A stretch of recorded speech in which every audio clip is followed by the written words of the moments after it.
So today I'm feeling a bit under the weather. I feel like I get like one shot in to like skate a little bit before I start feeling even worse. I'm not even sure if I'm actually going to be getting sick or anything like that. I just feel a little like blah. So I'm like looking for a place to just like skate by myself, not be around anyone, try to, sweat some stuff out. But today also happens to be Veterans Day. Kids are out of school and all the parks are going to be crowded. The first park I came to, which is usually pretty empty, Orizaba, has like 30 kids there just like wandering around, like not even with skateboards. And regardless of whether they're on a skateboard or not, I don't necessarily want to be around other people, especially when I think I might be getting sick. So I might just do some solo street skating. But I figured I'd take today just to talk. It's been a while since I talked about like what I've been up to and what my plans are and kind of where I'm at with my YouTube. I used to, in the very beginning of my channel, be a little bit more transparent and be like, hey, here's what I'm doing. And like, I remember the transition of me working full-time at Keen Ramps as well as doing skate lessons on the weekend. And then also doing YouTube. I was, putting in a ton of work. Like when I finally like would drop one of those jobs to more focus on YouTube, like I would like talk about it and be like, hey, here's where I'm at.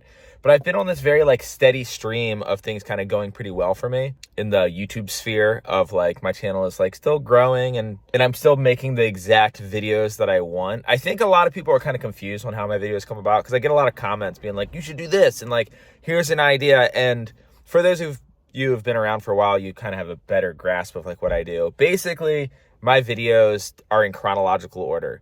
I go out and I skate, and then whatever I do that day ends up being the video, and then I'll pull a thumbnail out of, I think, whatever would be the most exciting thing for someone to click on. So a lot of times I'll have a video where it's like, grinds a 20-stair handrail, and the 20-stair handrail section of the video is like 3 minutes of the 15 minutes of the video, which can definitely cause people to just skip to that part and just watch whatever they want to watch, which is fine. And then the thumbnail will be something about that. Because otherwise, you end up making videos called like skating today, skating today, skating today 2, skating today 3. I sort of look at the thumbnail and title as like a teaser for what usually ends up being the highlight of the video. I remember I got a lot of crap a little while ago for like, I had 6 Andy Anderson thumbnails in a row. I skated with Andy for an entire 2 weeks in New York City.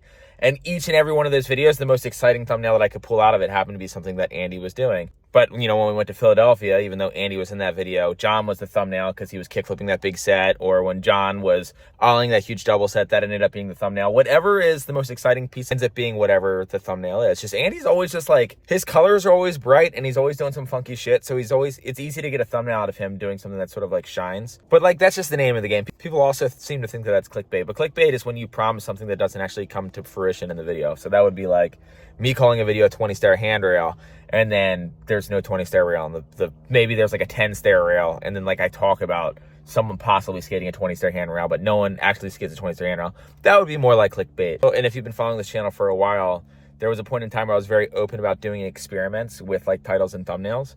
I remember there was a point in time where I was posting 10 videos a week, where I was doing 2 every weekday. I was posting like once at like 10 a.m. and then again at like 6 p.m. And it was like every other video was supposed to be like this flashy, bright thumbnail that was like pretty clickbaity. It was wording the thumbnail a little bit more extreme than it actually was, or wording the thumbnail more flashy than it was. Just sort of like running the numbers. And what's kind of interesting about that is clickbait across the board pretty much works for like most whatevers. Like even like I follow a lot of chess YouTube channels, and they use like pretty clickbaity, flashy titles. Skateboarding, it doesn't really work because something extremely flashy, like skating a skateboard made out of like basketball skin or something like that, that era has kind of died. It got kind of bled dry. I mean, you look at channels that have made their entire platform around that, like Braille, where they've skated a skateboard literally made out of every single thing in the world. They've tried to kickflip anything and everything, and I feel like no one else really cares that much about it, including the outside world. Because what was good about that for YouTube was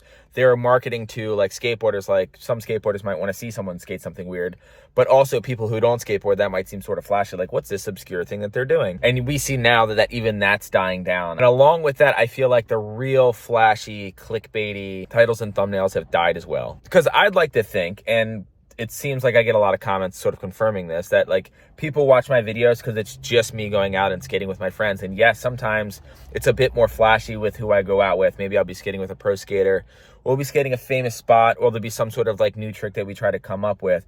But that is only a part of the video that I might consider the highlight, but the rest of the video is simply just skating with my friends.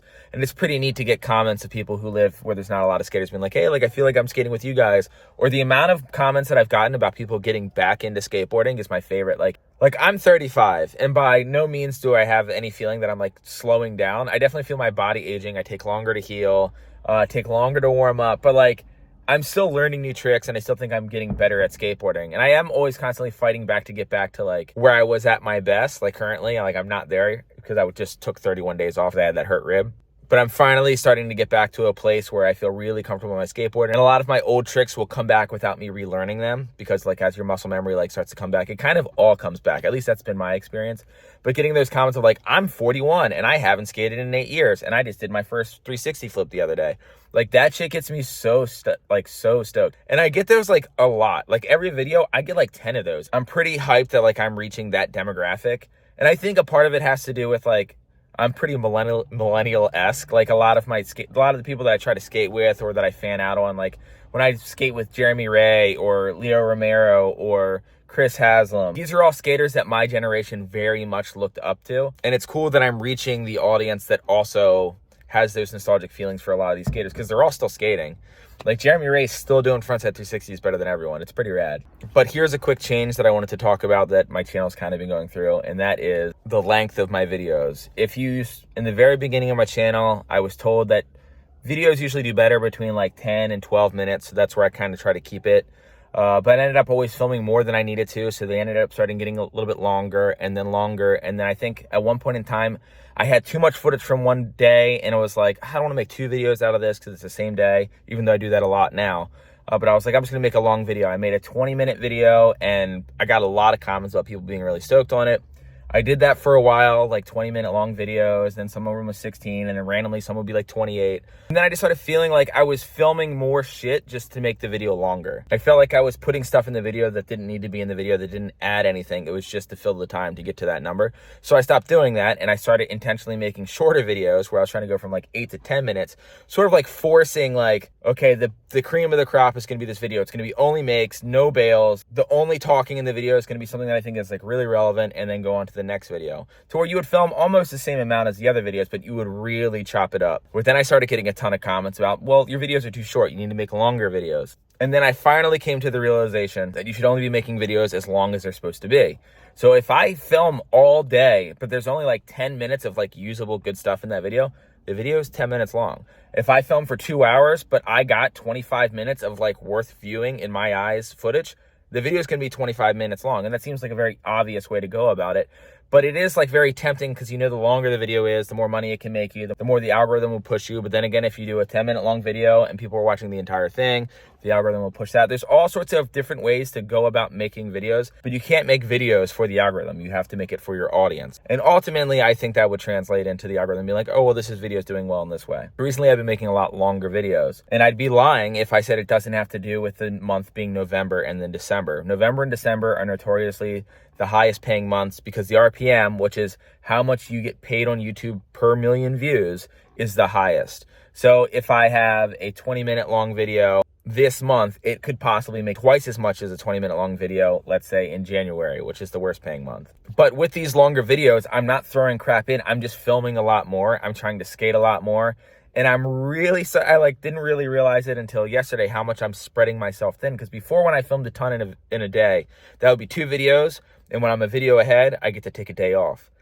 Since I hurt my rib and I got really far behind, I was only 1 video ahead. So I was filming all day, every day, and getting only 1 video out of it for the next day, because it was going to be a longer video. And I think that also could be playing into like why I'm feeling sick, just because I've been doing a bit too much. And I've been posting every single day for the last, I think it's been like a year and 3 months now.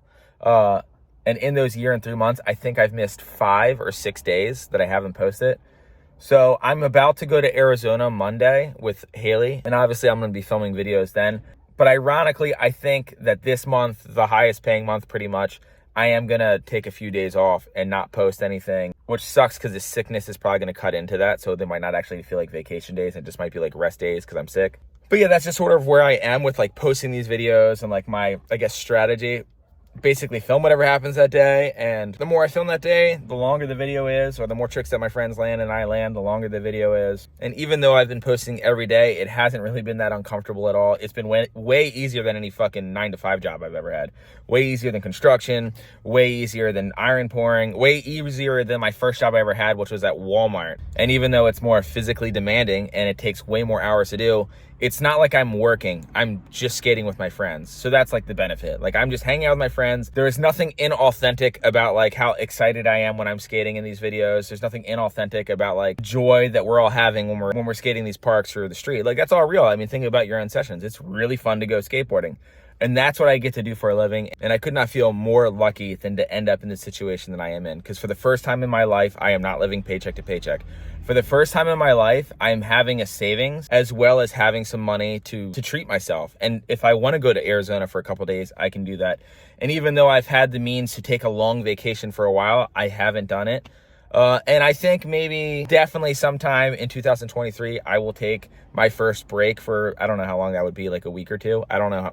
Some people take like month-long breaks or 2-month-long breaks. I don't think I'd be able to do that just because I really like making the videos. Because when I worked a construction job, all the jobs that I've ever worked, I would work literally just to have money so that when I get off work, I can go do what I do now, but I get paid for what I do now. Like, I would work these jobs to have money, to pay my rent, to have food, just so I could comfortably go skate after work for the hour or two and film videos. Even though back then I was for like Instagram and for video parts, now I'm doing it for YouTube. It's still the same thrill for me. It's still like I still have dreams about back when I worked these jobs and like having to wake up in hours that I don't want to wake up. Like, I literally get to choose how late I sleep in every day. And that might not sound that crazy to some of you, but those people who are like working those jobs that aren't convenient to their happiness, you know exactly what I'm talking about. Like, I'm sure you daydream about the ability to just like wake up and not have to stress about where you have to go that day. And I remind myself as often as possible how fortunate I am to be in this position to like just skate for a living. And I know that it's not going to last forever. I know that like I've seen the lifespan of all these YouTube channels, even the really, really big ones. A lot of them are coming down now, or some of the ones have even already come down from the past. Some people were making a living off of it. And I feel like the lifespan of YouTube channels in skateboarding from this point forward are going to be even shorter just because more people are doing it. And that's totally cool with me. I do look at this as like some bubble of a vacation that I got to have where it's like, even if it ended tomorrow, I still had like 2 years where I got to just like point my cell phone at my friends and then have them point it at me and make a living off of it. And that is fucking nuts. As well as I got to put away a little bit of money. YouTubers probably aren't making as much money as people think that they're making, but it's definitely like a living. Like, I'm definitely like, okay. Like, I'm not one trip away from the hospital from being in the poorhouse. And this is the first time in my entire life that I could ever say that. This is the first time in my entire life that I have enough money to make stupid purchases that before I couldn't even fantasize about being able to make stupid purchases. Not that I ever would. I don't really have an interest in any conveniences at the house with like big TVs or anything like that. The one thing I did get the new iPhone, and I did get the new MacBook just so editing would be easier. But other than that, I'm just trying to save everything, learning about investing now, because when this comes to an end, I'd like to have something hopefully going up in value. We'll see about that. As I'm sure a lot of you have noticed, I'm also trying to get a lot of my friends started on the YouTube thing. And I am fully aware that the more other channels that are out there, especially when they're my friends and they're affiliated with me, usually a person watches one skateboarding YouTube video before they go skate. So if someone chooses to watch their video, not mine, yes, that's going to hurt my views. But at the same time, if I'm already making a living and I'm already like in a position where like I feel okay, I am so down to share views with other people and hopefully have them make a living off of it too. I mean, recently Zach Doling's channel starting to like pick up some steam. He had his first video like really start to take off, and I'm like so stoked on that. Bev Up, of course, is killing it. Dale Decker is starting to post a lot more. So of course, Sean Enox is one of my good friends. And I will link all of their things in the description. All the YouTube channels of my friends that I think you should at least go check out will be linked in the description. And if you're more interested in like the more personal stuff to me, I have another channel. It's called Zugs Wangcore. I will also link that in the description, where it has really nothing to do with skateboarding. But some things that I've talked about on there that I'll mention really quick in case you were wondering. Couple updates with yeah, I got off of sertraline, which is an SSRI for my chronic panic disorder that I had. Have yet to have a panic attack since I got off of it. That's been pretty rad. Though I do start getting kind of panicky every once in a while, especially in the middle of the night. I'll wake up kind of panicky. But it doesn't actually fully go into a panic attack. Usually, like, I can kind of get out ahead of it, and I really do thank the medicine. In my opinion, that is why I can do that now, because I've had enough experience with the panic attack about to come on, and it just is a little bit easier to manage when I'm on something that is like doing what SSRIs do, which if you want to know what they do, you just look it up. I'm also looking to travel a lot more. This year I went to New York for 2 weeks. It was my first like trip since I did YouTube, where I like went on an actual trip other than like, I went to Ohio for a couple days. But this year, definitely more traveling. We are going to go to Arizona, if not this week because I'm sick, then the following week, hopefully. Planning a trip to Barcelona, and definitely other stuff outside of the country, but I do want to spend more time in the Midwest. Definitely doing a Texas trip. I got to make these trips while I still can, because if this channel does tank, probably not going to be able to make any trips. But being stranded in Long Beach isn't the worst thing in the world, because I love living in Long Beach. But anyways, yeah, that's just like a quick little update, a little bit behind the scenes of how I think about YouTube, what I've been doing, what I plan to do, and kind of where I'm at now. I know this is like a really boring video, and most people just want to see skateboarding. There's definitely a percentage of my channel that come here just for who I'm skating with. There's a percentage of my channel that probably just waiting for the next Andy Anderson thumbnail. But I know some people also care about what I do. So this is for those people. And me being sick and not really being able to skate right now, because the longer this video's gone on, the more sick I started to feel. So I'm actually just going to go back home. But yeah, I've been meaning to film one of these for a while, and me starting to get sick and not be able to skate, perfect timing. Quite possibly this week, though, you might expect a little break, because if I'm getting sick, I'm definitely not going to go out and get my friend sick. So we're going to see where this goes. I don't know if it's just nauseous. Maybe I ate something bad. We'll feel it out for the next couple days. But yeah, thanks for watching.